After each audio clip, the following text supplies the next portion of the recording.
Quinto periodo. La deuda bancaria. En México, gracias a la intervención de los organismos financieros, la política económica dio un giro hacia un liberalismo exorbitante. El Estado estableció una política de privatización de las empresas públicas, despidió personal del sector público, estableció recortes de presupuesto a distintos programas, pero sobre todo a aquellos encaminados al bienestar social. A partir de 1982, la política económica en México se halla cargada de un fuerte neoliberalismo. Por otro lado, en lo interno del 1 de septiembre de 1982, el presidente José López Portillo había llevado a cabo la nacionalización bancaria consistente en que los bancos privados pasaran a ser públicos.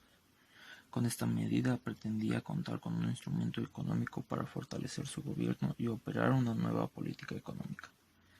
Este hecho conmovió a los diferentes sectores de la sociedad. Algunos los hizo creer que a partir de ese momento la economía marcharía mejor. No nos volverán a saquear, fue el grito del presidente López Portillo en su último informe de gobierno. Sin embargo, el resultado no fue del todo satisfactorio, porque por un lado, dichos bancos se encontraban endeudados. Por otro, los pagos que se le tuvieron que dar a los banqueros expropiados fueron elevados. Desde otra perspectiva, la nacionalización bancaria contribuyó al rescate de la ruina de los banqueros y al aumento de la deuda pública. 3 meses después, Miguel de la Madrid Hurtado inició su mandato, e inconforme con la medida nacionalizadora, le dio un revés al devolver el 34% de las acciones a los exbanqueros. Con este acto, la banca mexicana se tornó mixta. Sería durante el periodo de gobierno de Carlos Salinas de Gortari, cuando los bancos se privatizan sin deudas. Al finalizar esta administración, el monto de deuda alcanzó una cifra de 140 millones de dólares.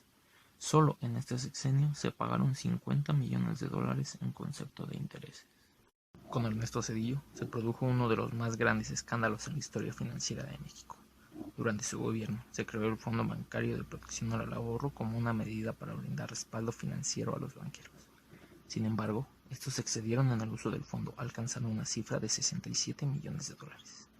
Esta situación originó que el titular del Poder Ejecutivo, el presidente, propusiera al Poder Legislativo, la Cámara de Diputados, que los pasivos de los bancos fueran convertidos en deuda pública, bajo el argumento de que si no lo hacían, la economía del país podía venirse abajo.